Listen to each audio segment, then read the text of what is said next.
Oke, malam hari ini kita akan ngobrol bareng dengan seorang business coach ya,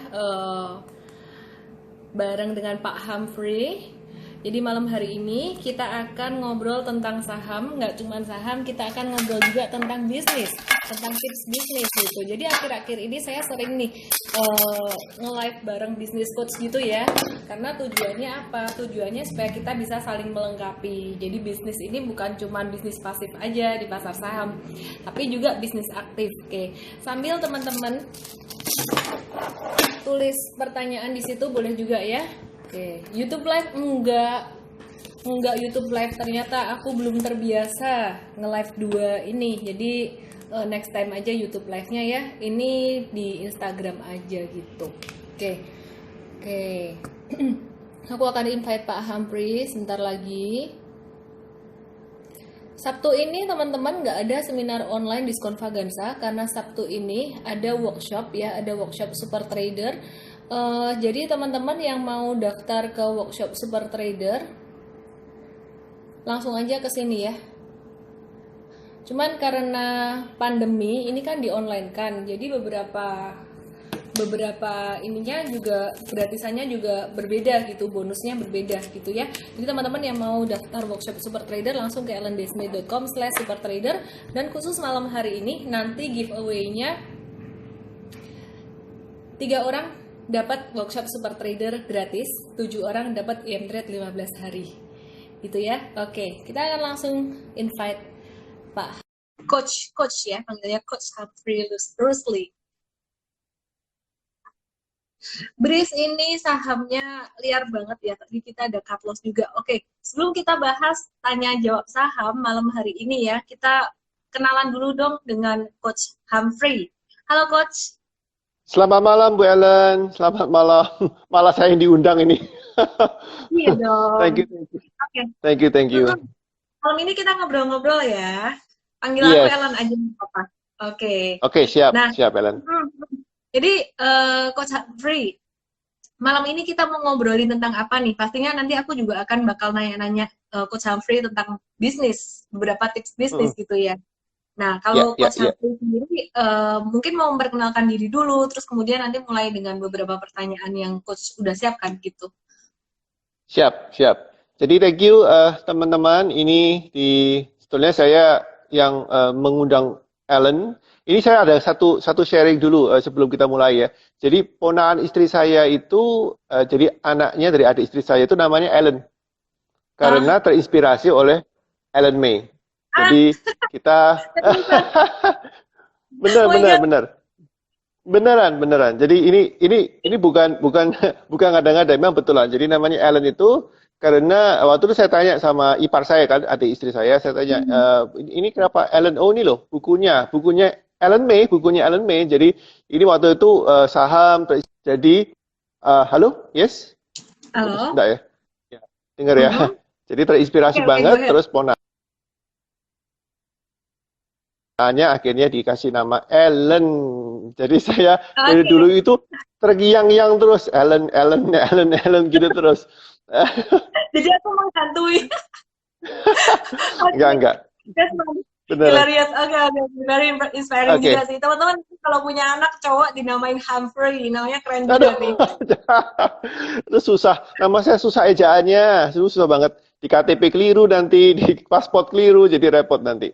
Ya, jadi kembali. Jadi saya fokus kerjaan saya sehari-hari adalah seorang eksekutif coach, business coach. Sebetulnya ada 2. Jadi kalau eksekutif itu membantu direksi, direktur, GM, dan seterusnya ya. Tim, kemudian kalau bisnis itu membantu ownernya. Nah, malam ini sebetulnya saya udah survei nih, Ellen. Jadi ada kurang lebih sekitar 8 sampai 10 pertanyaan. Para pengusaha kita punya klien, member kita itu tanya, saya ini sebetulnya kalau mau invest itu bingung karena fokus kita kan ke bisnis. Setiap hari ngurusin anak buah, setiap hari ngurusin stok, ngurusin gudang, ngurusin pengiriman. Kalau saya mau invest itu gimana sih? Terus setelah beberapa kali saya dengerin curhatan para klien kami, saya bilang, udah deh saya undang pakarnya aja deh. Dan kebetulan memang saya suka baca bukunya Warren Buffett. Warren Buffett kan selalu bilang gini kan, kalau investlah seperti mental seorang perempuan. Jadi kalau belanja, nunggu diskon tuh saham. Terus saya bilang, kalau perempuan, iya, Bisa jadi nih. itu bukunya si Warren Buffett bilang gitu. Jadi saya baca bukunya, beberapa bukunya Warren Buffett ada 4 atau 5. Memang salah satu mentor, mentor apa sih namanya? Mentor online ya, mentor Investing. online saya Hmm. Warren Buffett. Jadi terus kemudian saya mikir saham wanita. Cuma satu di Indonesia, Ibu Ellen May, saya bilang gitu. Cuma satu. Bisa. Jadi Oke, waktu itu oke, oke, saya oke. Jadi jadi saya setiap hari kerjainnya adalah temenin pengusaha, sekarang jadi online, jadi kenapa di rumah, jadi Zoom, pakai IG, kita bantu pengusaha. Terus malam ini udah banyak yang tanya, Coach kapan mulainya? Ya udah ini saya mulai, tadi barusan 1 menit sebelum Ellen WA saya, ayo mulai, sudah WA-nya udah masuk, itu ada IG yang saya, Coach udah mulai belum? Sudah, sabar, sabar, udah mulai tanya-tanya gitu ya. Thank you. Oke, good, Oke, good, good jadi banget. thank you. Jadi ini gimana? Saya tanya dulu atau Ellen Boleh, mau boleh. tanya dulu? Oke, teman-teman, ini komennya aku on off ya, karena aku perlu lihat feedback kalian juga, pertanyaan-pertanyaan kalian, jadi supaya live ini sesuai dengan apa yang dimau oleh audiens juga gitu. Cuman kadang-kadang aku off supaya Coach Humphrey, terutama ketika Coach Humphrey ngomong itu kadang-kadang aku akan off kan supaya wajah ganteng Coach Humphrey ini bisa kelihatan dengan jelas gitu. Oke, Aduh, boleh. bisa aja. Oke, Boleh, boleh langsung langsung aja coach, dimulai coach. ya, thank you. Jadi yang pertama mungkin pertanyaan paling gampang ya, Hmm. fundamental ya, fundamental. Sebetulnya kalau kita mau masuk ke melantai, kok melantai sih, masuk ke bursa saham, itu sebetulnya fundamental apa yang mesti dimiliki seorang pebisnis. Harus bisa apa, harus punya apa, mungkin eh, bisa dijelaskan paling basic dulu. Ya, mohon maaf ya kita Iya, ini kan awam gitu ya, awam banget. kemampuan. Jadi gini, istilah kata tuh orang yang nggak tahu apa-apa kalau mau masuk ke saham tuh caranya gimana gitu ya. Mm, mm, Sebenarnya mm, kalau mau belajar itu ada dua ilmu yang dipelajari yaitu analisis fundamental dan analisis teknikal. Tapi kalau mau yang lebih simpel lagi, sebenarnya yang dipelajari cuma satu, ilmu manajemen risiko. Manajemen mm. risiko ini sebenarnya bicara tentang bagaimana kita mengelola keuangan ya. Berapa uang yang kita siap untuk masukkan di pasar saham gitu ya. Dan kemudian berapa risiko kerugian yang kita bisa tanggung. Contoh, masukin uang 1 M gitu. Maksimal risiko itu misalkan 100 juta. Jadi misalkan udah beberapa kali mengalami kerugian, misalkan rugi 100 juta atau gimana, itu berhenti dulu kayak gitu. Cuman kalau misalkan mau cara yang very simple banget ya. Nomor satu sih siapin duitnya, duit nganggur, terus kemudian dibagi jadi 5. Jadi angka 5 ini sebenarnya art juga gitu. Kadang-kadang aku bagi jadi 10 juga tergantung profil orangnya gitu. Kalau trading aku bagi Mm. 10 kadang-kadang gitu. Nah, kalau orang awam sih buat long term investing bagi 5 aja. 5 ini 5 saham, 5 sektor, misalkan 1 M itu dibagi jadi 200 juta. Nah, 5 saham ini kalau bisa 5 sektor yang berbeda. Kalau nggak bisa beda sektornya, satu sektor yang sama ya nggak apa-apa, tapi sektornya harus defensif. Nah, biasanya kalau buat pemula, aku udah kasih sekitar 10 saham yang kalau ditanya, ini aman nggak? Semoga aman gitu ya. Kalau teman kita yang muslim ngomongnya insya Allah aman gitu. Karena ini saya udah pilih berdasarkan bisnis model, fundamental perusahaan, profitability, manajemen, dan yang terakhir valuasi. Nah, 10 perusahaan ini aku bagi jadi beberapa sektor. Yang pertama tuh finance. Mungkin teman-teman yang udah biasa nge-live sama aku udah ngerti banget tuh. Oke, coba teman-teman, ini mumpung aku yang lagi ngomong nih. Finance, sektor finance, apa aja yang buat investasi? Wis Gak ada ujiannya juga ide. nih, diuji sekalian. Ini diuji sekalian nih, tiap hari nonton, ngerti nggak ini? Nggak ada hadiahnya ya, hadiahnya cuan. Oke, satu BCA. Kemudian yang kedua adalah BRI itu bener. Yang kedua BRI. Yang ketiga Bank Mandiri. Yang keempat BBNI. Udah nggak usah keluar kemana-mana. Pilih salah satu dari 4 saham ini. Misalkan masih pilih Hmm. deh 2 atau pilih deh 1. Pilih 2 ya berarti sesuai urutan tadi BCA dan BRI. Pilih deh 1 BCA. Masalahnya si BCA ini dia bukan cuma capek antri, tapi kita juga capek nunggu dia harganya jadi turun terdiskon, valuasinya ke diskon tuh jarang banget. Ketika kemarin sempat ke diskon sebentar, dia naik lagi, bener-bener capek antri banget gitu, karena dia fundamentalnya very very strong, very good gitu ya. Jadi sekarang BCA ini satu-satunya perusahaan perbankan yang kalau aku lihat dia secara valuasi memang di atas harga wajar karena premium banget dia. Jadi begitu dia turun, itu investor-investor besar langsung borong si BCA ini. Anyway, kalau teman-teman nggak dapat BCA, BRI ini masih sedikit terdiskon valuasinya, gitu ya. Meskipun bukan the best price, bukan pas murah-murahnya banget saat ini, tapi valuasinya masih oke. Dia harga saat ini tuh masih di bawah harga wajarnya, ya. Jadi sedikit di bawah harga wajarnya. Kalau saya nggak salah kemarin kami ada hitung PE ratio-nya tuh sekitaran 11, BCA itu udah sekitaran 28, terus kemudian si Bank Mandiri, Bank Mandiri sekitaran 7, kalau Bank BNI itu sekitaran 5. Nah, pilih aja, 4 ini salah satunya. Sekarang yang masih discounted itu si Bank BNI dan Bank Mandiri, dua tuh bagus juga gitu. Nah, kalau udah itu satu sektor finance ya, jadi 5 saham, mungkin satu BCA atau whatever you want dari 4 itu. Kemudian yang kedua, pilihnya sektor consumer good. Nah, consumer good di Indonesia itu yang keren ya, maksudnya yang istilah kata tuh merem mata beli lah buat jangka panjang ya, tapi bukan buat short term ya. Itu ada Unilever, kemudian ICBP, Indofood CBP, kemudian INDF itu sendiri, induk dari ICBP, kemudian ada Gudang Garam, kemudian ada HMSP, kemudian ada satu lagi Kalbe Farma. Nah, dari 6 ini, Kalbe Farma sebenarnya farmasi ya, tapi dia punya produk-produk FMCG juga gitu. Jadi dari 6 ini, nggak semuanya dalam jangka panjang tuh grafiknya harga sampai, terus itu enggak. Yang cenderung kayak gitu tuh si ICBP gitu. ICBP, Indofood CBP, itu loh Indomie. Nah, Indomie terus apa lagi ya? Pitato, Doritos, kayak gitu. Nah, itu cenderung naik terus jangka panjang. Cuman nggak semua perusahaan kayak gitu. Contohnya Kalbe Farma, Unilever, terus kemudian Indofood itu beberapa tahun terakhir tuh cenderung sideways, ke samping. Nah, maka dari itu timing tuh penting banget. Indofood saat ini, aku coba liatin ya. Indofood saat ini kalau secara teknikal itu sebenarnya dia murah di harga 5.500 sampai dengan 4.875 sampai dengan 5.000 lah, 5.500 sampai dengan 5.000 itu angka murahnya. Pernah nggak kesentuh tahun ini? Sempat kesentuh di bulan Maret dan juga di bulan Mei. Jadi Mei kemarin sebenarnya investor dikasih kesempatan kedua waktu si Indofood CBP itu mau akuisisi Pine Hill. Nah, terus karena akuisisinya ini dianggap itu perusahaan afiliasi, valuasinya kemahalan, terus harganya saham si Indofood dan ICBP ini turun dalam. Nah, itu kesempatan. Waktu itu saya ada ajak-ajak juga masuk karena jarang banget si INDF dan ICBP ini turun dalam. Jadi bicara tentang Indofood, KLBF, Unilever, itu tren dalam jangka panjangnya itu kayak ke samping gini. Maka dari itu kita harus nangkep benar-benar di bawah. Nah, tahun 2020 ini sebenarnya banyak banget kesempatan saham-saham yang sempat mencapai level bottom itu. Nah, kalau Indofood ini udah agak telat ya, udah bukan di bottom banget. Si Kalbe Farma juga udah agak telat. Terus Unilever ya ini namanya aja perusahaan premium, dikasih diskonnya cuma sebentar doang gitu.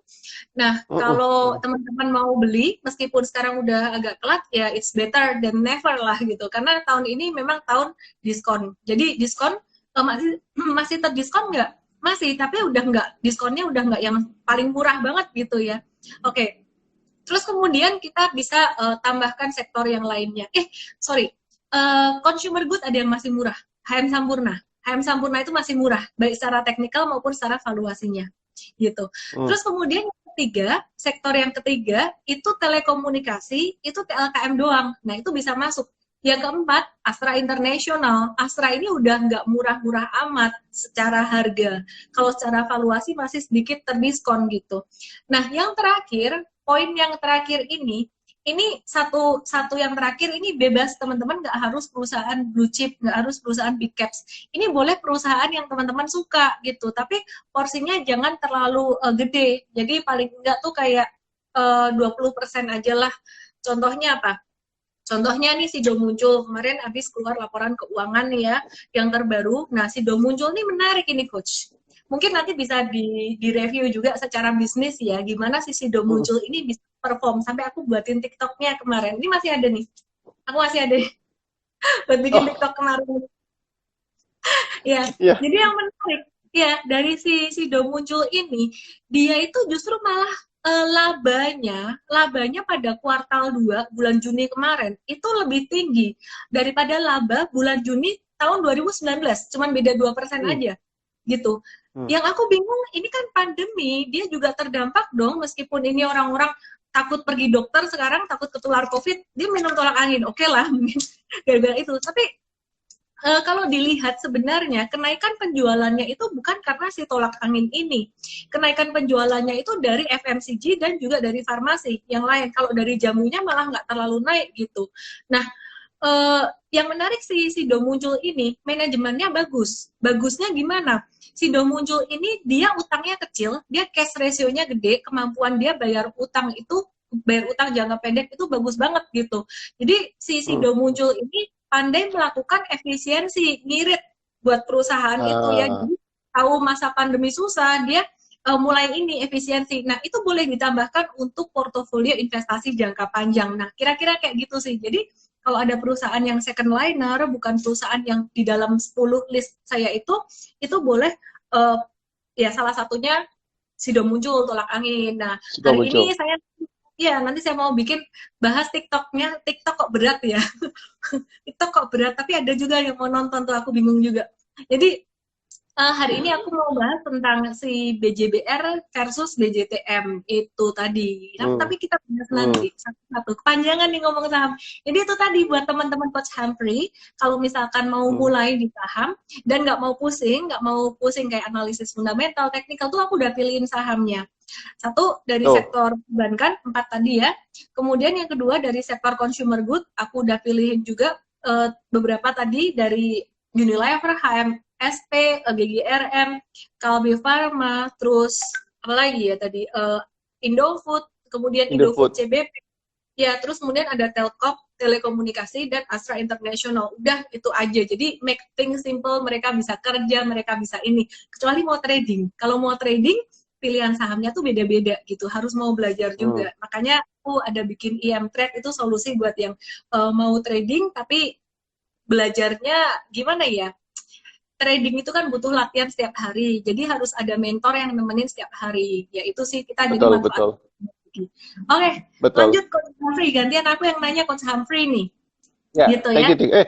Sebelum tanya, saya mau bilang sama teman-teman yang ikut IG ini ya, sudah follow saja, sudah follow aja IG-nya Ellen May, karena ini keren banget. Kemarin saya pelajari, saya kepoin, saya liatin, aduh bagus-bagus. Saya bilang, ini adalah sebetulnya jalan pintas kita untuk belajar dengan cara, kita bilang namanya itu adalah copy and paste. Jadi kalau dalam bisnis itu ada namanya copy and paste. Jadi kita punya benchmarking, kita punya best practice, kita tiru saja.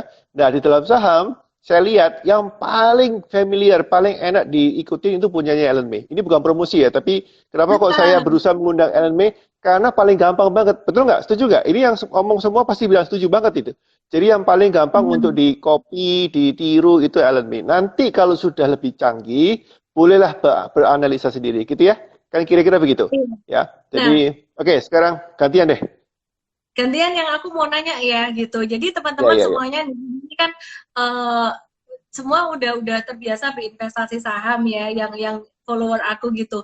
Nah, ini kalau misalkan mau mulai berbisnis gitu kan, kemarin saya juga ada undang beberapa bisnis coach, dan yang lucu ketika saya undang bisnis coach satu dengan yang lain itu insight-nya macam-macam, beda-beda angle-nya. Nah, oke, kalau dari Coach Humphrey sendiri, yang paling penting buat seorang business owner itu yang pertama ya, untuk membangun bisnis apa?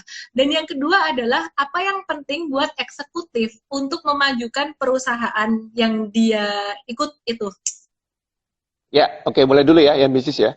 Wah, ini kalau Silakan. kalau kalau lancar ini kita bisa buat kelas ini, kelas kolaborasi bisnis investasi. Ya, jadi yang pertama ya, jadi kalau kita punya bisnis, kita mesti pikir namanya people. Jadi people ini manusianya. Banyak orang bilang kalau bisnis, oke, sebelum saya masuk ke bisnis, saya bilang ada perbedaan dagang dengan bisnis.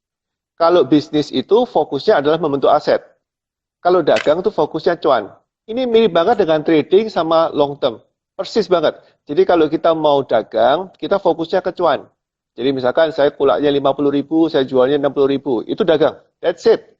That's it. Kita nggak mikir tentang sistem, kita nggak mikir tentang regenerasi anak buah, kita nggak mikir tentang SOP, kita nggak mikir tentang budaya. Forget it. Quick money. Dagang, dagang, dagang, dagang. Tapi tidak ada yang namanya coach dagang. Yang ada namanya coach bisnis. Jadi perbedaannya Iya, adalah kalau bisnis, iya kan nggak ada dong, coach dagang. nggak ada. Hah? Apa sih coach dagang? Nggak ada coach dagang. Yang ada Adanya coach bisnis. trading saham. Nah, trading saham lain, betul. Ada coach namanya coach Alan May ya. Jadi yang berikutnya adalah kalau kita punya bisnis, kita mesti fokus ke pertama people ya. People ini apa? Yaitu pertama adalah orangnya dulu. Jadi ownernya sendiri itu harus tahu dia fokusnya mau kemana. Ini banyak kesalahan pengusaha yang baru awal itu selalu berpikir enaknya usaha apa ya. Sebetulnya saya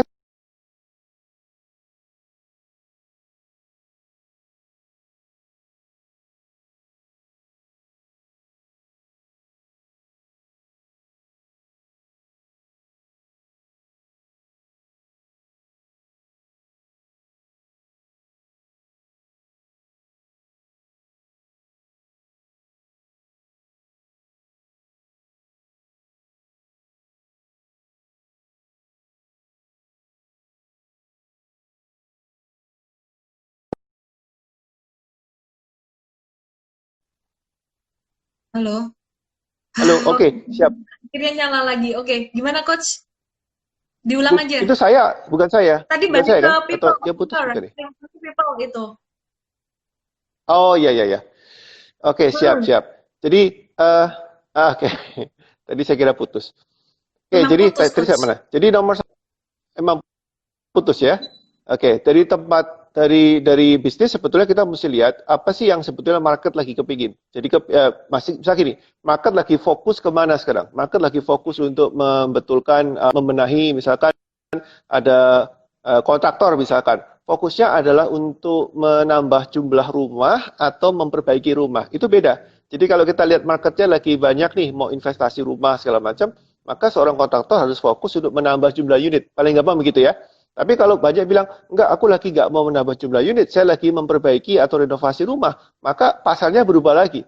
Jadi nomor satu yang mesti difokuskan adalah people, manusianya. Manusia itu ownernya lagi punya visi yang selaras nggak dengan market. Kalau nggak selaras dengan market, nggak jalan bisnisnya. Jadi Selaras dengan market. betul, marketnya lagi sedang mencari solusi apa, kita berikan. Jadi saya pakai aliran ini, Ellen, konsep daripada Kit Cunningham ya. Jadi ini ada guru besar di bisnis di dunia yang mengatakan bisnis itu secara simpel mengatakan adalah apa yang market mau, berikan kepada mereka.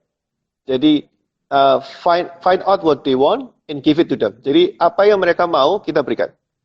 Kalau Oke. kita tidak mau mereka, kalau kita nggak tahu mereka maunya apa, kita nggak bisa bikin bisnis. Terlalu kompleks nanti. Jadi kita bisa menghadap.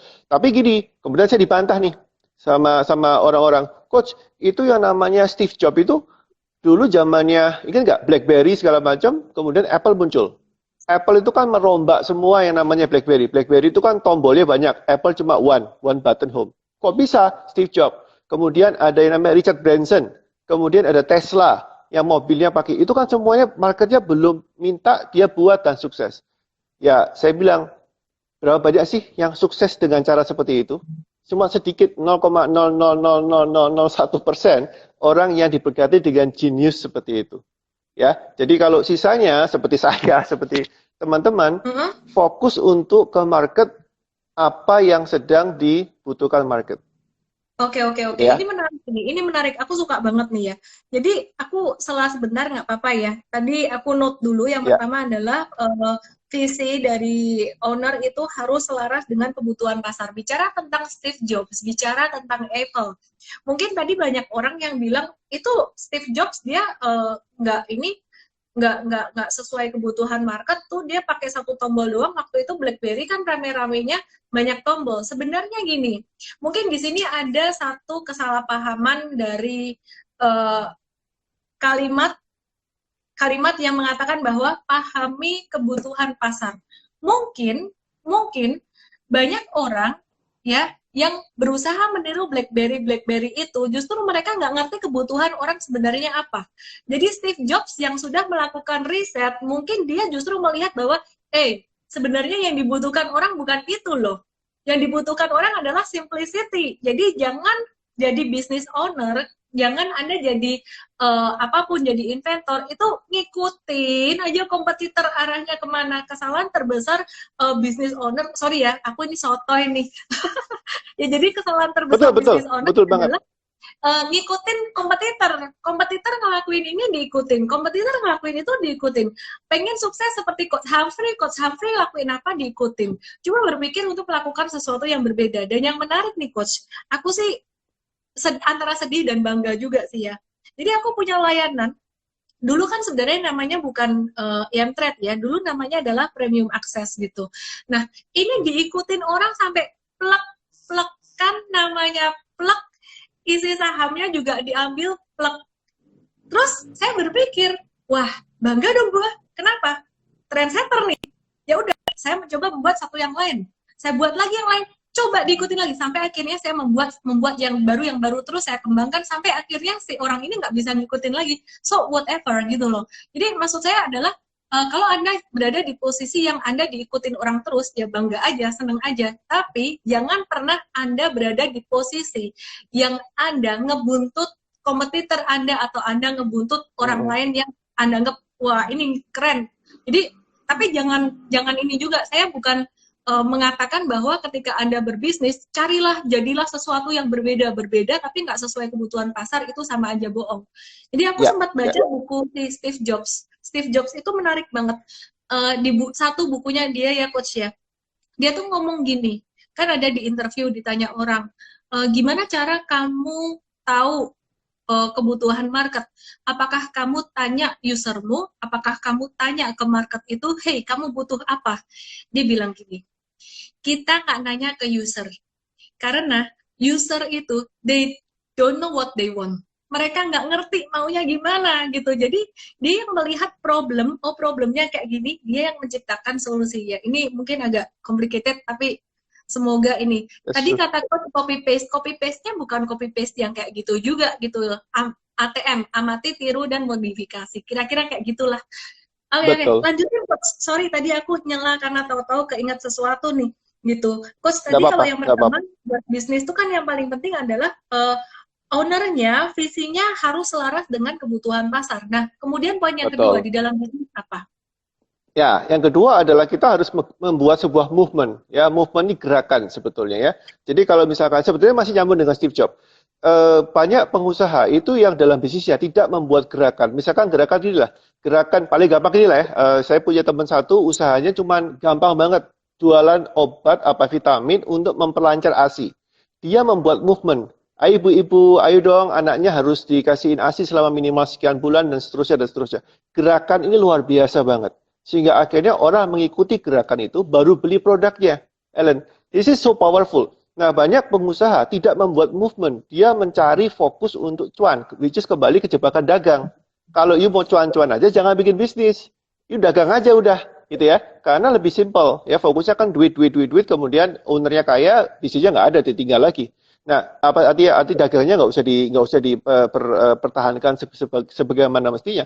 Jadi kita mesti gerak membuat movement, cari gerakan yang menguntungkan market, ya gerakan menguntungkan market apapun juga. Nah, Steve Jobs itu buat gerakan bahwa dia bilang melawan status quo. Jadi handphonenya dia itu Apple, produknya Apple itu melawan status quo. Ini powerful sekali ya, jadi saya selalu menginspirasi atau terinspirasi oleh cita-cita seperti itu, karena setiap hari kita harus membuat sebuah movement gerakan untuk memenangkan atau membuat market itu untung dengan gerakan kita. Apapun juga, you pick your movement, kemudian kalau perlu, kalau sekarang zamannya hashtag, bikin hashtag sendiri, kemudian all in. all in. You belajar, you kasih manfaat, you kasih tips, you kasih konten, you kasih value, semua yang kita bisa berikan sehingga orang mulai tahu, oh si A ini benar-benar serius menggerakkan sesuatu. Dan once they become their follower, begitu mereka jadi follower Anda, jualannya itu kayak apa ya? Cuman nyaranin aja. Kalau saran saya sih sebetulnya pakai ini aja. Beli sendiri. Jadi ini something yang saya bilang pengusaha-pengusaha perlu benar-benar membentuk movement yang kuat sekali. Kita misalkan gini ya, kita jualan roti, bakery. Coba kalau nggak ada movementnya kan orang bilang, ya lagi-lagi toko roti. So what gitu loh. Ya bisa ngerti ya. Jadi ya toko roti. Kita jual baju online. Ya lagi-lagi jual online.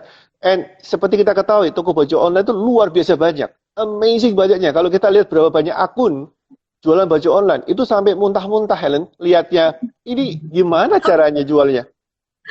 Beneran, muntah-muntah. Belum yang toko jilbab, toko scarf, saya bilang, tidak satu pun saya tanya, ini apa sih yang mau disampaikan?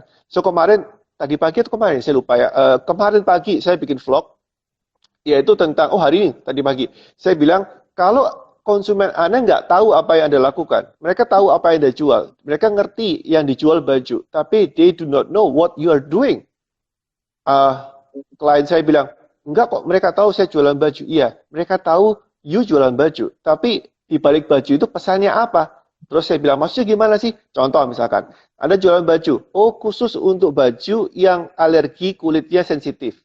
Oke. Khusus jualan baju yang membuat tubuh kalau gemuk kelihatan kurus.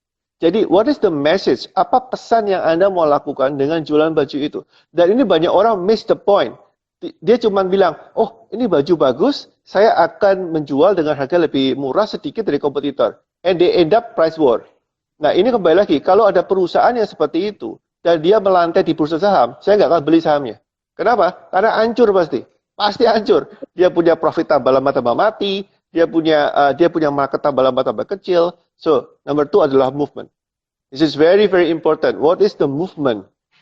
Apa yang Anda gerakkan? Ya, ini make sense nggak? Aku keinget ya, kalau Tokopedia itu dia punya ini sangat-sangat inspiring aku banget. Ini apa namanya? Mulai aja dulu. Bener nggak sih itu punya Tokopedia ya? Kalau si Gojek apa ya? Ada yang ingat nggak? Itu dua itu yang paling ini banget. Jadi kayak di saham bingung kayak gini. Gimana caranya? Mulai aja dulu. Beneran itu, mulai aja dulu, start dari yang kecil gitu. Oke. Menarik banget sih, bener banget. Dan bicara tentang movement juga kita perlu educate our market juga gitu. Interesting banget, great story, inspiring people gitu. Selalu ada jalan. Oh ya benar, selalu ada jalan Gojek ya. Benar-benar. Iya, selalu ada jalan. Karena memang dia kan Gojek. Kita ini ya, kita coba bahas-bahas saham ya, Coach Humphrey mungkin ada saham yang mau dibahas gitu. Jadi teman-teman, Nike just do it ya gitu. Teman-teman mungkin ada saham-saham yang mau dibahas gitu. Nanti kita bahas bisnis lagi ya. Biar, Ya betul-betul. Mereka baru 2 ya, masih ada 3 lagi. Gantian. Kita kemudian bahas. Ini seperti ini. Kalau kita baru mulai saham, belajar saham, sebetulnya berapa persen sih kita bisa expect return on investment-nya? Jadi kalau kita, saya kalau bisnis itu kan cuannya kurang lebih sekitar 10-20% net tuh setiap bulan, katakanlah begitu ya. Kalau saham itu berapa persen? Ini kan kalau orang bisnis mikirnya kan cuan gitu ya. Saya bisa untung berapa persen sih? Nah, kira-kira gimana pendekatannya Ellen untuk menjawab pertanyaan seperti ini? Maksudnya gimana? Jadi kalau dagang ROI-nya, return on investment-nya. Tergantung market juga. Jadi kalau tahun 2020 ini banyak orang yang ngira bahwa 2020 ini susah di saham. Sebenarnya justru malah banyak peluangnya. Contoh ya, jadi tahun 2020 ini saham BBRI itu sempat naik sampai 35-40% di bulan Maret kemarin. Nah itu gimana orang tergantung timing market dan keluarnya. Jadi pertanyaan tadi yang pertama tergantung marketnya ada peluang atau enggak. Market naik peluang buat saya, market turun peluang ketika ada pantulan dan banyak pantulan kalau turunnya dalam market sideways. Peluang juga biasanya di saham second liner gitu. Sekarang kan IHSG sideways, tetap ada peluang di saham second liner. Nah faktor kedua yang mempengaruhi adalah skill dari orang itu sendiri gitu. Jadi tergantung skillnya. Kalau dia skillnya semakin bagus, ya otomatis hasilnya semakin bagus. Roughly berapa? Susah diomong roughly ya. Kita belajar dari yang investor legendaris dunia aja. Warren Buffett itu cuma target like 20 to 24% setahun. Jadi itu yang sangat konservatif sekali. Jadi kalau misalkan marketnya mendukung alias nggak banyak saham yang sideways, itu bisa lebih dari itu. Contoh, aku kasih contoh tahun 2018. 2018 itu sebenarnya marketnya lebih susah dari sekarang. Maksudnya lebih susah gimana? 2018 waktu itu saham tuh saham gede itu jatuhnya pelan-pelan. Jadi bukan yang langsung boom gitu. Turunnya pelan-pelan kayak gitu sampai pertengahan tahun. Kemudian dari Januari sampai Juli itu masih ada 5 sampai 6 saham second liner yang masih bisa menguat. Dua di antaranya, beberapa di antaranya yang aku ingat ya, INKP, TKIM, WOOD, Integra itu ya. Terus kemudian ada Hoki, ada Era, ya ini 5 yang aku ingat yang returnnya di atas 50% 2018 waktu itu. Tapi setelah bulan Juli sampai bulan Desember itu mau saham blue chips, mau saham second liner, geraknya juga nggak terlalu kencang, jadi peluangnya tuh nggak banyak waktu itu. Jadi 2018 waktu itu yang untung besar cuman sekitar 6 atau 8 saham aja. Nah, dari 6 sampai 8 saham ini naik sekitar 30%, ada yang 50%, ada yang sampai 100%. Ini kinerja dari tiap orang bisa beda lagi. Nah, faktor ketiga yang mempengaruhi perbedaan kinerja adalah sebenarnya position sizing atau money management. Misal, saham TKIM 2018 naik 100%. Ini orang taruh duitnya kalau 100%, satu portofolio duit dia masukin ke satu saham TKIM, ya udah, dia untung 100%. Tapi kalau dia bagi lagi dengan beberapa saham lain, nah itu jadi terdiversifikasi lagi cuannya. Jadi benar-benar variatif banget ya, gitu. Itu Ya, sih. masuk akal, masuk akal. Thank you. Nggak apa-apa, nggak apa-apa. Cukup fair. Saya suka jawaban yang benar-benar apa adanya gitu ya. Jadi memang saham dan saya pelajari udah setahun ini ya. Setahun ini saya pelajari beberapa saham dan apa yang saya pelajarin karena saya berbisnis, saya belajarnya dari fundamental. Saya buka laporan Betul. keuangannya, saya lihat dia punya cash flow-nya. Jadi saya itu sampai pantengin tuh satu-satu tuh. Ya, macam-macam dia punya variabel cost-nya apa ya, kemudian rasionya kita mesti lihat dari misalkan hutang lancarnya berapa persen ya, kemudian dan seterusnya. Itu yang saya liatin. Nggak tahu bener nggak sih? Ini bener banget. Ini aku ada pegang ini nih, numbers-nya Sido 5 tahun, bahkan 6 tahun ya, dari 2015 sampai sekarang, dan numbers-nya HMSP, BJTM dan BJBR juga. Jadi sekalian deh aku bahas ya, bicara tentang fundamental ini. Ini tadi di bahan materi TikTok ya, belum naik sih. Itu aku bahas tentang 2 perusahaan. Jadi Bank Jatim dan juga Bank Jawa Barat. Jadi kenapa saya angkat tema dari Bank BPD ini? Karena saham-saham blue chip perbankan udah mulai mahal, dan saham-saham perbankan yang second liner yang dari BPD ini mulai menarik gitu. Nah, mulai aktif gerakannya ya. Nah, BJTM, Jatim, dan Jabar, ini pilih mana? Yang menarik dari pertumbuhan pendapatannya dulu. Yang pertama, Bank Jawa Timur, Jatim, itu tumbuh 6%, BJBR 2%. Pertumbuhan laba, BJTM 32%, BJBR 4%. Ya, jadi ini karena buat TikTok, makanya aku udah buat sesimpel mungkin labanya dibanding dengan aset atau ROI, return on equity-nya, dibanding aset sih, dibanding dengan ekuitas modal. Ekuitas modal ya, awal. Dibanding dengan modal. Itu ROI, laba banding modal, itu BJTM 14%, BJBR 12,9%, beda dikit ya. Terus kemudian prospek pertumbuhannya secara CAGR-nya BJTM itu 14% dan BJBR 2%. Sebenarnya kalau bicara tentang numbers untuk perusahaan perbankan itu harus dicek juga secara NPL-nya, tingkat kredit macet, kemudian CAR, CASA, BOKO, seperti itu. Nah, tapi dari rasio-rasio dasar tadi, rasio-rasio profitability dan valuasi ini bisa kelihatan bahwa Bank Jatim lebih cocok untuk investasi jangka panjang. Nah, tapi untuk buat tradingnya 2 saham ini mulai aktif akhir-akhir nih. Cuman aku mau kasih note. Aku mau kasih note sekalian tips trading beberapa saham ya. Aku mau kasih note untuk BJTM, BJBR, BRIS, NIKL, SMBR. Be very careful 5 saham ini, meskipun dia kenceng naiknya auto reject atas berkali-kali, tapi dia juga sekali jatuhnya kena auto reject bawah. Jadi naik 24% dia bisa jatuh 7%, naik 24% dia jatuh 7%. Trennya gimana? Masih mengarah ke naik nggak? Ya masih naik, karena namanya aja auto reject atas 24%, jatuh 7% kan arahnya masih naik. Kalau Anda nalar aja itu masih naik trennya. Cuman kalau buat teman-teman yang masih pemula, saham-saham 5 saham yang aku infoin barusan ini bikin kamu mungkin jadi tidur nggak nyenyak. Jadi better pilih yang lain aja gitu. Oke. Coach, Siap, tadi siap. kan ada 2 tips bisnisnya. Ya, Boleh yang ketiga ya. sekarang. Oke. Tadi yang pertama adalah people visi, yang kedua adalah movement. Ya, ketika kita bicara masalah market size. Sama dengan kalau saya melihat saham untuk fundamental. Opportunity-nya gede nggak sih? Jadi kita mesti melihat data di market itu yang memang membutuhkan solusi kita. Itu seberapa gede?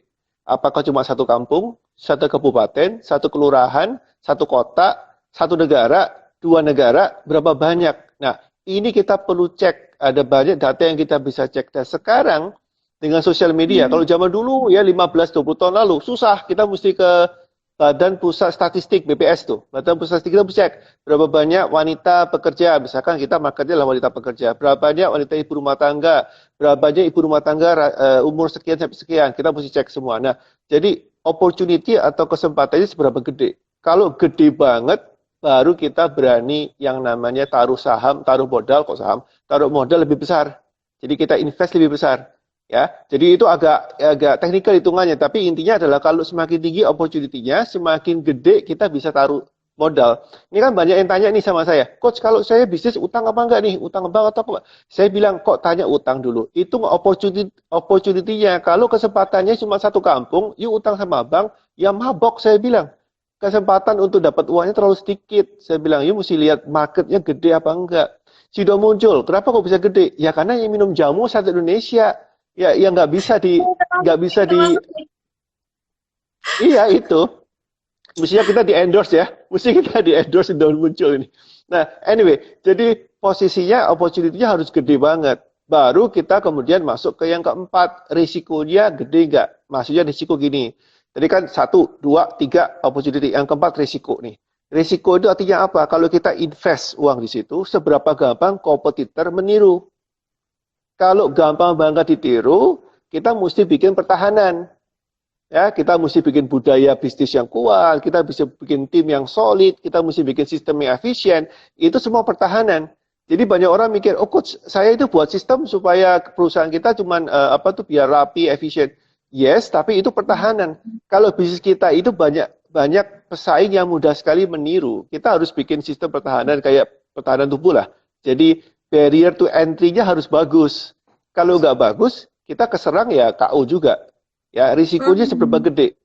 Ya, jadi itu hitungan lagi nih. Jadi kalau misalkan saya meng-coach perusahaan itu biasanya matematikanya mesti kuat. Kalau nggak kuat mereka bingung gitu ya. Ini ngitungnya gimana? Tapi intinya gini, paling gampang inilah. Kalau Anda sendiri punya ide bisnis ini kemudian dijalankan, mungkinkah saudara Anda punya ide yang sama dan menjalankan dalam waktu 2-3 tahun ke depan dengan tanpa problem?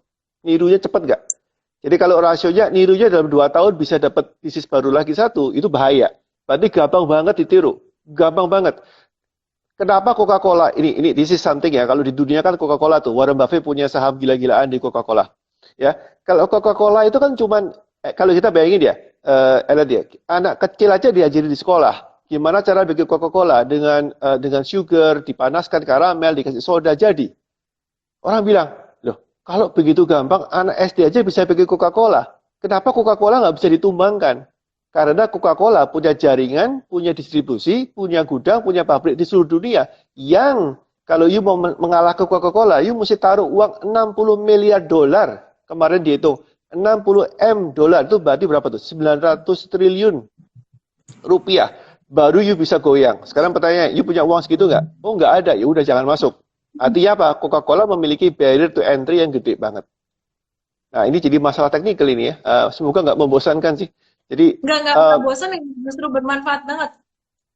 Ya, jadi risikonya mesti dihitung. Gampang nggak diserang.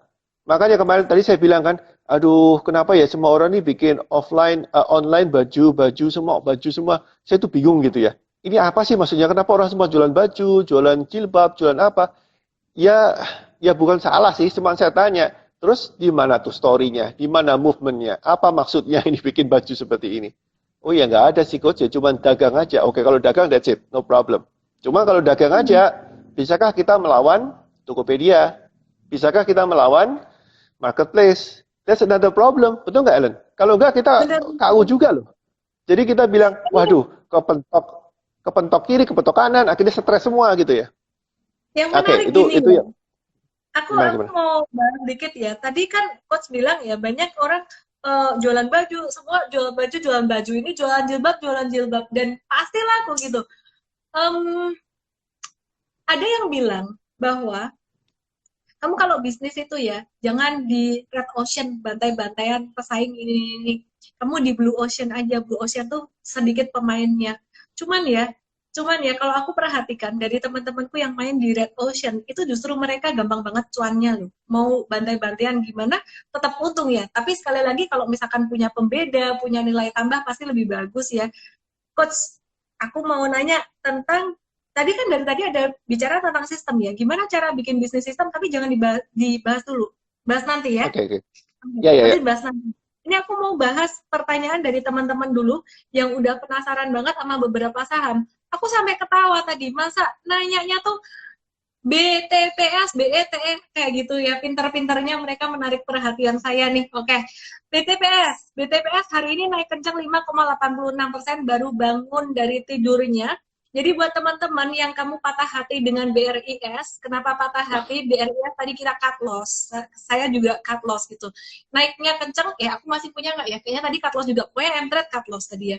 Jadi naiknya kencang banget, turunnya juga kencang. Nah, masuk di BTPS. BTPS ini syariah juga. Terus di sini, di tangan aku ini ada numbers, ada Pak Triawan lagi ya. Wah, kemarin aku ngobrol sama Pak Triawan loh, bahas tentang ini juga, bisnis fashion juga tuh. Oke. Di sini, di tangan aku ini ada numbersnya Sisido dan juga HMSP. Kenapa aku sampai print numbersnya? Ini menarik banget teman-teman ya. Sido muncul, jadi teman-teman tadi nanya, Ellen nyetok tolak angin jauh banyak nih, mau 2 nih. Ada yang mau nggak? Apa yang membuat saya energik terus? Apakah tolak angin? Enggak, cukup tidur aja. Oke, jadi Sido muncul ini, dia punya return on equity. Return on equity itu gampangnya gini loh teman-teman. Kamu berbisnis pasti kan punya cuan ya, punya laba kan ya. Laba ini dibandingkan dengan modal yang kamu setorin. Kamu cuan berapa, udah balik duit berapa, kayak gitu loh. Itu namanya return on equity. Jadi nggak usah pusing sama rasio-rasio laporan keuangan. Nah, Sido muncul ini tahun 2015, dia punya return on equity itu cuma 19%. Tiap tahun tuh naik terus, 21 di 2016, 22 2017, 28 di 2018, 29 di 2019 itu di 32%, 33%. Dan yang menarik, di kuartal kedua 2020 itu return on equity-nya dia 51%. Ini aja belum saya annualize gitu. Jadi kalau di annualize dikali 2 ya masa 103% saya hampir tidak percaya gitu. Jadi dia punya return on equity itu terus menanjak naik meskipun pandemi. Usut punya usut, aku cek nih ya, gimana cara perusahaan dia melakukan efisiensi segala macam. Dia punya tingkat hutang dari 2015 itu utangnya kecil. 0,08 dibandingkan dengan modalnya. Ya, jadi kalau angkanya 1 artinya kamu ngutang segede modal kamu taruh duit 1M modal buat bisnis, utangmu 1M. Sama, kalau kamu utang 1,5M modalmu 1M, kamu besar pasak daripada tiang. Nah, sekarang kita lihat angkanya utang debt to equity ratio, hutang dibanding modal 2015, Sido muncul ini cuma 0,08. Terus naik terus ya tiap tahun. Tertinggi 2018, 2019 itu 0,15. 0,15 itu kecil banget teman-teman. Ya, jadi dia rasio arus kasnya juga bagus. Kalau rasio arus kas itu di atas 1 bagus. Dia saat ini di angka 2,56 pada masa pandemi. Nah, saya sih nggak ngomongin Sido muncul ini buat trading ya. Kalau buat trading sebenarnya dia masih sideways gitu aja gitu. Masih banyak saham lain yang lebih menarik buat trading. Tapi Sido muncul ini very beautiful. Cuman kalau dari valuasi teman-teman, valuasinya memang agak mahal. Nah, ini masuk ke growth company, perusahaan bertumbuh gitu. Termasuk si ini, Cleo. Cleo itu juga dia fundamentally bagus, dia labanya bagus, tapi dia valuasinya mahal. Nah, kalau Cleo hari ini dia naik gila, kita di Mtrade beli juga tuh Cleo. Oke, oke. Halo, Coach. Oke, oke. Ya, silakan. Aku kira tadi. Oh, Oke, enggak, oke. saya dengerin. Problem with me adalah saya terlalu bawel. Jadi kalau udah ada ini bahan ceritaan, jadi gini, dulu saya nyanyinya technical terus. Orang-orang mungkin bosan. Sekarang setelah saya bacain tentang fundamental perusahaan, orang-orang biasanya dulu takut, Coach. Baca angka tuh takut. Kayak, waduh, mateng nih analisa fundamental makroekonomi. Ternyata sebenarnya kalau kita memahami numbers ini nggak susah. Dan ini menarik banget gitu. Nah, nanti aku akan bahas tentang HMSP, numbers-nya HMSP, tapi nanti kita mau belajar dari Coach Humphrey. Jadi Coach Humphrey udah kasih 3 tips untuk bisnis. Yang pertama adalah owner harus memahami kebutuhan pasar. Yang kedua, owner harus memiliki movement. Movement itu kalau aku bilang sih sebenarnya memiliki satu visi, satu story gitu ya. Kemudian yang ketiga, kalau aku nggak salah ya harus punya sistem. Kayak Opportunity. gitu ya. Opportunity ya. Jadi seberapa luas? Okay. Ya, betul. Yang keempat, risiko. Okay. Jadi risikonya harus dilihat seberapa besar risikonya. Satu-satu. Di ketiga ini aku ada mau nanya. Ya, ini logat Oke, silakan. Bawel, aku dibilang ini netizen bawel, kesal. Aku nggak mau nge-live lagi loh besok. Oke, bercanda. Yang ketiga, itu kan tadi kan bicara tentang opportunity, Coach ada sebut-sebut tentang sistem ya. Semua orang tahu bahwa menjadi bisnis itu harus create system. Create system tuh wujudnya apa sih, Coach? Gitu loh. Jadi mungkin bisa dijelaskan contohnya, bagaimana teman-teman kita yang berdagang, berbisnis kayak bengkel, mungkin mereka kuliner, terus kemudian bikin resto, or whatever, jualan baju, itu bikin sistemnya gimana, Coach? Ya, jadi kita ngomong Jawa aja ya. Enak ngomong Jawa aja ini kita. Jadi dari mana tuh, Coach? Coach dari mana? Saya Surabaya. Jadi beda. Solo. Oh iya, Solo 2 jam dari Surabaya. Oke, jadi sistem ini sebetulnya banyak orang yang salah paham karena terlalu kompleks ya. Dianggap terlalu kompleks, ribet, kalau nggak sekolah S2 nggak bisa bikin sistem. Look, the point adalah kalau kita, nah ini mungkin Ellen suka masak nggak, Ellen? Suka masak nggak? Kalau pas lagi kurang kerjaan aku masak sih, kurang kerjaan. Kalau pas lagi sibuk ya masakan siapapun aku makan. Masakan mertua, masakan mbak, siapapun. Oke, jadi bikin sistem itu sama dengan buku resep masakan. Jadi kalau kita bikin sistem, sebetulnya itu adalah panduan untuk membuat hasil yang sama kualitasnya, sama efisiensinya. Nih, misalkan resep untuk jualan, maka sistem untuk menjual, resep untuk beli atau kulak ya, berarti itu adalah sistem untuk kulak, resep untuk melayani, berarti sistem melayani. Jadi sebetulnya fokus kita adalah membuat sistem itu sama dengan bikin resep. Problemnya adalah kadang-kadang sistem ini dibuat dengan bahasa yang rumit. Kalau kita beli buku resep nih, kita ke toko buku, beli buku resep, apa yang kita lihat? Hasilnya dulu, oh ini kuenya enak nih, masakannya sedap nih ya, wah ini berarti enak. Nah, orang itu mesti diiming-iming dulu, Ellen. Apa sih yang bakal diterima kalau melakukan sebuah sistem? Jadi jangan sistemnya dulu. Kalau sistemnya dulu yang diajarkan, mereka nggak tahu, aku nih buat apa sih? Jadi mereka jadi males ngikutinnya. Jadi gampangannya begitu, sistem itu buku resep. Kemarin barusan saya bikin konten di IG saya. Contoh ya, misalkan resep jualan nih.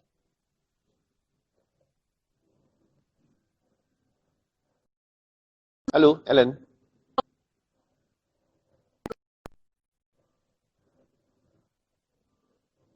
Aduh.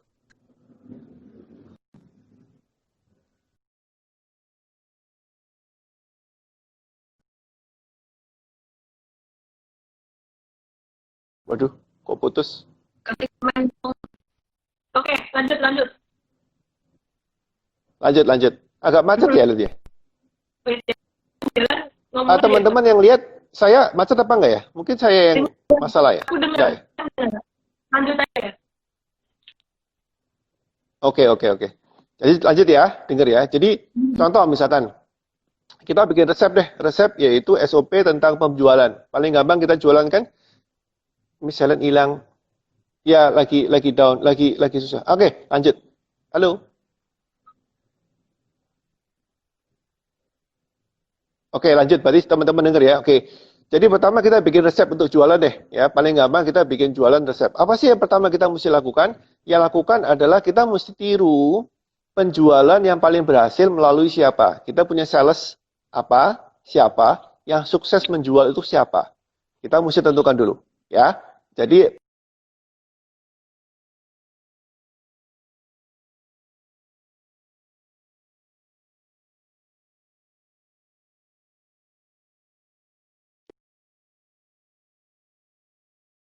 menjadi sebuah rangkaian cerita, storytelling, yang kalau diturunkan ke anak lain, anak buah kita, mereka juga bisa mereplikasi, mengulang dengan bagus. Ya, jadi step tahapan-tahapan, cara pembukaan ngomong gimana, cara angkat telepon gimana, cara assalamualaikumnya bagaimana, cara kalimatnya seperti apa, kata yang dipakai seperti apa, itu sistem. Jadi itu Oke. sebetulnya Ah, contoh ya. sebetulnya itu sangat mudah sekali kalau kita sudah punya contohnya. Jadi sistem itu jangan dibuat dari jadi gini ya. Aku bikin sistem code, saya tanya, mau pakai sistem apa? Sistem yang paling berhasil apa? Nggak bisa. Sistem yang berhasil di Anda. Anda sudah punya cerita success story nggak? Jadi ada contoh kemudian diduplikasikan ke dalam tertulis atau dalam bentuk video paling gampang. Gitu. Jadi contohnya harus ada dulu nih. Oke, oke, oke. Aku buatin sistem. Aku coba ya. Aku buatin sistem buat saham. Langkah memulai saham versi mudah. Satu, kamu mulai dengan modal RP sekian. Diisi sekian rupiah ya. Duit nganggur, jangan duit dapur. Yang kedua, dari uang itu dibagi dua. Separuh-separuh. Separuh trading, separuh investasi. Gampang toh? Yang investasi, pilihnya sahamnya tadi yang aku pilihin. Masih pusing milih saham itu, tak pilihin ya. Sekarang yang masih murah BBNI. Terus kemudian HMSP, BCA. LKM. Oh, BCA tadi salah satunya ya, kan ini udah agak mahal BCA. Ya, jadi BBNI, HMSP, TLKM, terus kemudian ASII, terus SIDO muncul atau Cleo, enak toh? 5, udah, beli, simpan, jangka panjang, selesai. Yang buat investasi siap. tadi modalnya, tadi dapat satu modal berapa, dua dibagi dua, investasi trading, kemudian yang investasi dibagi 5 tadi, saham itu tadi, selesai. Yang buat trading gimana? Ikut M-Trade aja, rawes gampang. Iya. Ya, ikut M-Trade aja lah. Itu karena trading susah, saya kalau ngomong di sini mau ini trading setiap hari sahamnya ada yang ini, ada yang ganti-ganti gitu. Oke. Ya. Oke, coach. Kita lanjut ya. Kita lanjut. Tadi coach udah ajarin kita tentang cara bikin sistem yang jadi sangat menarik banget. Oke, aku mau bahas sekarang tentang numbersnya HMSP. Yang penasaran dengan HM Sampurna? Dulu aku nggak mau beli perusahaan rokok karena aku nggak suka orang ngerokok. Tapi karena ini perusahaan dia punya fundamental yang very beautiful banget, jadi aku bahas dan akhirnya aku juga beli sedikit saham ini supaya aku ngerti dong rasanya beli saham ini tuh gimana, karena aku ada educate people juga gitu. Oke, HMSP bicara tentang net profit margin-nya. Net profit margin HMSP ini stabil banget dari 2015 12%, 2016 naiknya cuma dikit doang 13%, terus tahun ini dia turun di semester 1 ini dia net profit marginnya 11% doang gitu. Tapi tetap bagus, tetap bisa bertahan gitu ya, tetap bisa bertahan. Jadi ini adalah keunggulan perusahaan-perusahaan consumer goods, it's very very good gitu ya, sangat bertahan sekali. Nah, kalau untuk return on equity-nya ini lebih keren daripada SIDO muncul tadi. Kalau tadi SIDO muncul kan angkanya sekitar 19% sampai 33% beberapa tahun terakhir ya. Nah, kalau si HMSP ini dia punya return on equity dari 2015. Return on equity itu cuan dibandingkan laba perusahaan dibandingkan dengan modalnya dia berapa gitu ya. Jadi dari 2015 itu di atas 40% terus. Di atas 40% terus gitu. Cuman di semester 1 ini return on equity-nya 26%, tapi nggak fair dong kalau kita bandingin dengan laporan keuangan tahunan. Ini harus di-annualkan juga gitu. Jadi 2015 dia ROE-nya 44, 2016 47, 2017 47, 2018 48, 2019 48 juga. Jadi it's very good. Untuk tingkat hutangnya juga dia konsisten di bawah 0,5 kecuali tahun 2020. Jadi dari 2015 sampai tahun 2019 itu hutangnya di bawah 0,5 di debt to equity ratio, hutang dibandingkan dengan modalnya dia. Nah, tahun 2020 ini sih HM Sampurna dia tingkat hutang dibandingkan modal untuk kuartal kedua bulan Juni kemarin itu 0,57. Jadi masih cukup oke lah ya. Mungkin nggak rendah-rendah banget tapi masih cukup oke. Tapi kalau cash ratio, rasio arus kasnya dibandingin sama Sido, angka rasio arus kasnya bagusan Sido banget gitu. Angkanya tinggi Sido. Karena dia kalau saya lihat memang sangat konservatif sekali ya. Cuman nggak bisa dibandingkan apple to apple. Kenapa? Karena ukuran perusahaan HMSP ini juga gede banget gitu. Jadi ya itu tadi teman-teman, valuasi. Sekarang bicara tentang valuasi. Valuasi diukur dari beberapa ya. Ada harga dibandingkan dengan laba, disebut dengan price to earnings ratio. Ada juga dibandingkan dengan PER tadi dibandingkan dengan proyeksi profit ke depan, namanya PEG. Price to earnings growth ratio. Kita lihat PER-nya aja ya. Versi HMSP ini di angka rata-rata tertinggi tahun 2017 itu di angka 43,39 kali, termasuk saham Sultan teman-teman ya. Mahal banget. Iya, itu PE ratio-nya mahal banget. Kemudian tahun 2018 dia harga saham udah sempat turun kan. PE ratio itu turun jadi 31,98. Kupikir udah murah itu. Ternyata di 2019 itu dikasih diskon PE ratio-nya 17,8. Nah, saat ini di semester 1 2020 PE ratio HMSP itu di angka 14. Ini belum saya annualkan, tapi ya kira-kira bisa menjadi gambaran lah teman-teman bahwa sejak 2019 sampai 2020 ini si HMSP ini secara valuasi murah dan secara harga saham ini termasuk salah satu saham yang harganya belum naik kenceng di tahun ini. Kalau BCA itu memang perusahaan yang kapitalisasinya very big dan very beautiful fundamental perusahaannya, tapi dia valuasinya udah agak mahal gitu. Nah itu sih, jadi si perusahaan HMSP ini tadi. HMSP sempat stock split saham kan ya? Iya pernah stock split saham. Oke, Coach Humphrey, aku mau nanya lagi. Tadi kan udah dapat 1, 2, 3 ya. Yang keempat apa nih? 4 sama 5? Resiko. Jadi keempat kita hitung resiko dia. Jadi kita hitung resikonya yang keempat. Jadi kalau ketiga tadi kita hitung opportunity-nya, kesempatannya kita bikin gede apa enggak perusahaannya, yang bakal besar apa enggak bisnisnya. Keempat kita hitung resikonya. Apa sih resiko itu? Ya resiko itu adalah kita lihat seberapa gampang orang lain meniru perusahaan kita. Seberapa cepat orang lain bisa meniru sistem kita dan sukses. Seberapa cepat kompetitor bisa beralih ke kita. Sebetulnya ini kesimpulan dari yang pertama, yaitu apakah kita memiliki keunikan atau tidak. Ya. Ini saya udah bahas di IGTV kemarin. Ini ada yang tanya ya, Coach, apakah ada? Ya, saya rutin di IGTV. Silakan lihat di Instagram saya. Secara rutin saya bahas tentang bisnis. Ya, jadi saya mau terinspirasi oleh Ellen May bikin setiap hari. Saya juga inspirasi tentang bisnis, tapi beda tapi ya. Kalau saham tetap ikuti Ellen May. Oke. Nah, kemudian yang keempat ini kita lihat resiko. Yaitu resiko apa sih? Resiko ada dua. Resiko pertama adalah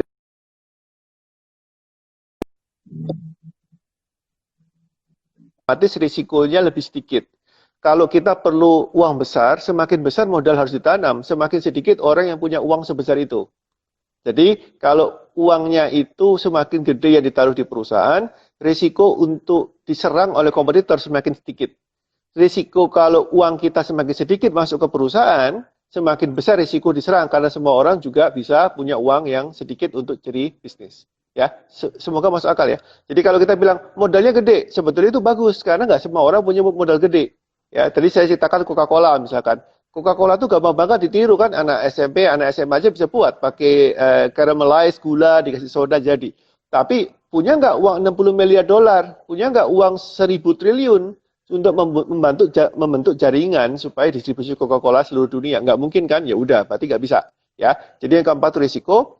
Yang kelima adalah rewardnya, artinya cuannya berapa. Ya kita mesti lihat cuannya berapa. Kalau cuannya terlalu sedikit, kita tidak bisa premium, ya berarti bisnisnya itu adalah bisnis komoditas. Tapi kalau bisnisnya itu bisa premium, sedikit banget yang kita perlu banyak profit yang kita bisa ambil, maka perusahaannya masuk ke kategori yang niche market atau segmented. Ya, jadi ada 5 kategori ketika saya membantu pengusaha untuk membangun. Yang pertama adalah visinya, kedua adalah movement-nya, movement itu story-nya tadi mau ngapain, ya, kemudian opportunity-nya, seberapa gede marketnya, ini mungkin bisa dicatat ya teman-teman. Yang keempat adalah risikonya, gimana kita meminimalisir risk. Yang kelima adalah namanya reward atau cuan ya, gede apa enggak kita punya untung. Gitu, Ini ini memang disederhanakan. Coach, poin kelima sekalian Coach, karena kita udah ternyata 1 jam lebih ya, asik banget ya Oh, ngobrolnya udah ya. ya, 1 jam. Udah 1 jam lebih ya. Nanti aku mau summary tentang market juga ya teman-teman ya. Jadi habisnya aku mau summary Ya. market sama apa aja yang kita udah mulai harus hindari. Ya kan biasanya kan dikasih rekomendasi saham dibeli terus. Sekarang rekomendasi saham yang kita udah mulai harus be careful lah, bukan dihindari, be careful. Oke, nanti saya akan bahas. Sekalian Coach, yang kelima, poin kelima apa? Ya, yang poin kelima adalah cuan, profitnya. Jadi profit kita gede apa enggak? Kita bisa tarik, kita bisa pasang standar enggak profitnya. Nah, menurut catatan saya, perusahaan-perusahaan yang net profitnya bisa 20% or above, itu perusahaan keren. Ya, perusahaan yang net profitnya bisa 20% or more than 20%, itu perusahaan yang keren. Nah, perusahaan yang net, bukan bruto ya, tapi net ya, setelah dipotong pajak segala macam, masih 20%, itu bagus. 10-20% itu perusahaan yang standar. Di bawah 10% perusahaannya bleeding, artinya perusahaan yang pukul-pukulan harga, terlalu mudah sekali kena price war. Nah, kembali ke saham sama, kalau kita lihat fundamental, kita lihat tadi kan Ellen bilang toh, ini berapa nih earningnya, berapa pendapatannya, kita hitung terus ya. Saya juga sama, lihat ke pembukuan klien kami, kita lihat berapa banyak you punya persentase profit. Kalau terlalu sedikit dan tidak ada masa depannya, ini perusahaannya nggak bagus, kita perlu perkuat lagi. Ya, so Oke, benar. similar banget. Ya, ini Oke. sama banget dengan bisnis, dengan saham. Ya, itu dia makanya kenapa aku suka ajak bisnis coach karena sebenarnya nyambung sih kalau buat investasi jangka panjang. Terus sama satu lagi sih teman-teman, tadi aku nggak terlalu bahas tentang kas ya, rasio arus kas doang. Kalau kita lihat kas dan setara kas sebuah perusahaan dari tahun ke tahun itu stabil bahkan mengalami peningkatan, itu sangat bagus sekali gitu. Jadi bicara tentang cuan atau tentang profit sebuah perusahaan itu kan ujung-ujungnya kan kas ya, jadi duit gitu. Oke, sekarang kita udah hampir sampai di penghujung sesi, di penghujung acara nih. Aku sebelum kasih giveaway malam ini spesial, ada 3 workshop super trader senilai berapa ya? Aduh, nggak tahu aku juga. Ya, jadi 3 workshop super trader dan 7 IM trade 15 hari. Workshop super tradernya untuk besok hari Sabtu dan Minggu. Yang nggak dapat hadiah mau daftar juga nggak apa-apa. BRIS gimana? BRIS aku jawab ya buat teman-teman yang deg-degan dengan BRIS. BRIS ini sebenarnya kalau untuk jangka menengah dia masih bisa naik loh. Cuman memang fluktuasi 5 saham tadi, BRIS, terus kemudian karena banyak yang nanya aku ulang lagi ya. BRIS, kemudian NIKL, SMBR, 2 lagi lupa. Lupa beneran. Ada yang bisa ingetin nggak? PJTM, 1 lagi apa ya? Lupa aku, beneran. Nah, itulah kira-kira itu saham yang saham-saham yang pergerakannya sangat volatile sekali. Oke.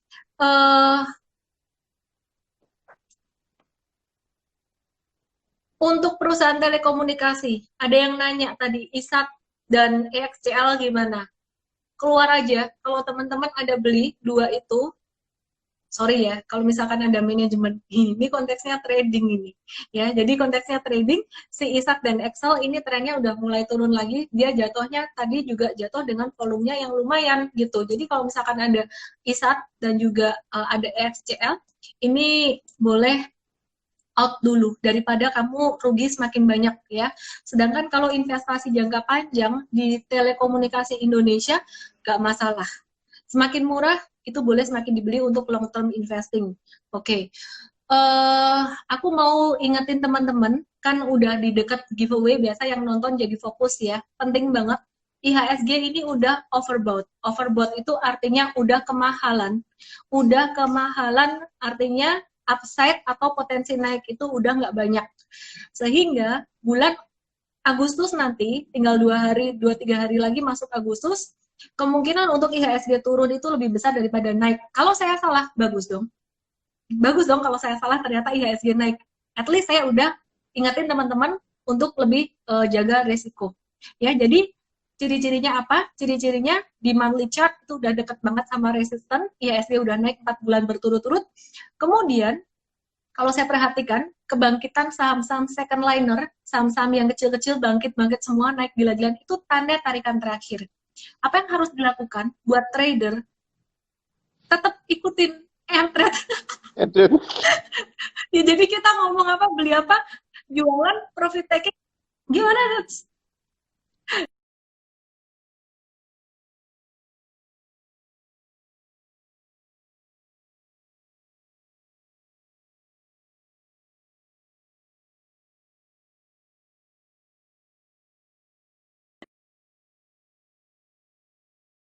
Guys, oke, tadi saya Saya pakai ini loh, Telkomsel loh. Kan Telkomsel saya rekomendasikan tadi.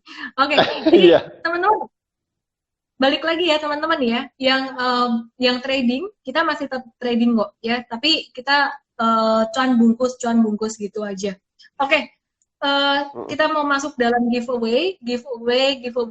Coach Humphrey boleh kasih satu pertanyaan yang paling mudah dijawab. Paling mudah dijawab dan udah dibahas di live ini. Sebelum nge-hang lagi. Oke. Pemenangnya tolong, 3 pemenang pertama yang disebut, tolong japri saya, DM saya dengan ya, biar nggak pusing kita follow-up-nya. ST. ST itu bukan sotoy. ST itu artinya super trader workshop saya. Ya, ST, nama, email, dan HP kamu. 7 orang berikutnya DM saya, japri saya dengan kode EMT15, nama, email, dan HP. EMT15, nama, email, dan HP. Oke, yuk Coach kasih pertanyaan. Oke, saya sebutin tadi kan 5 cara untuk membangun bisnis. Sebutkan nomor 1 saja. Satu saja. Ya, satu saja yang Anda sudah dengar dari tadi. Satu aja. Mereka udah nembak pertanyaannya itu. Udah nulis-nulis semua tuh, lengkap. Udah nggak apa-apa. Kan biar dapat giveaway gitu ya. Ini yang menang, biar nanti coach yang dimarahin bukan aku. Dimarahin sama yang nggak dapat hadiah tuh. Oke, coba dipilih coach. Oh iya. Mana tadi? Waduh, panjang banget yang bawah ya. Ini yang paling bawah ya? Pemenangnya disebut. Oke, pilih. Tamsi slide ke bawah nih. Bunga hang lagi nih. Self_Halim. Aku ini lagi ngambek. Selviana_Halim. Oke, itu berapa Selviana? Saya pilih Selviana_Halim. Oke, Selviana itu nomor berapa? Halo? Selviana nomor 1 ya? Halo Coach? Oke, nomor 2 siapa Coach? Selviana. Nomor 2 adalah, ini komplit soalnya. Resha Putri. Yang ketiga adalah Sheni_Sagita. Oke, 3 orang dapat workshop super trader gratis 2 hari full bersama saya. Yeay. Jam 5 sore, siap internet kenceng. Oke ya. Oke. Jadi itu tadi 3 orang, ST, nama, email, HP, DM saya dengan format itu. 7 orang lagi, Coach. 7 orang lagi. 7 lagi. Satu Melissa Haris. Ini yang dapat M-Trade 15 hari ya. Oke, 2. Ya. 2 adalah DNYSW. 3. 3 adalah Vina_Salvadora. 4. Ya, ini. Maureen.lo.5. 5. Eric FDO. 6. Jari lentik.official. Jari lentik. Oke, 7. Emang kenal? Enggak, lucu aja.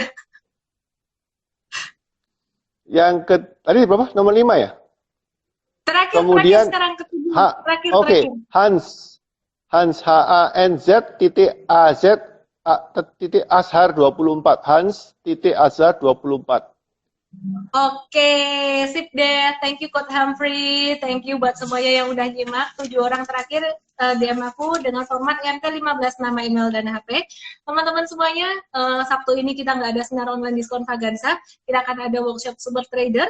Dan teman-teman jangan lupa belajar bisnis dengan Coach Humphrey. Follow Instagram dari Coach Humphrey. Saya Ellen May dan Coach Humphrey. Thank you buat semuanya. Thank you. Coach. Salam profit. Thank you, Bye-bye. Ellen.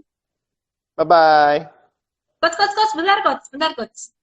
Iya, Satu iya. kata, Coach. Closing, satu kata yang medok Jawanya keluar maklem gitu, Coach. Oh iya. Satu Lek kalimat dagang, ojo main-main sing serius. Yang medok lagi, yang lebih medok lagi. Lek dagang, ojo main-main sing serius. Ya, golek bati sing serius. Ya, golek Terus? bati sing serius. Ya, Oke. supaya ya ben tambah sugih. Ben tambah sugih. Ben tambah sugih, Ya. maklem gitu ya, Coach ya. Maklem. Salam profit. Thank you, Bye-bye. Alan. Bye-bye.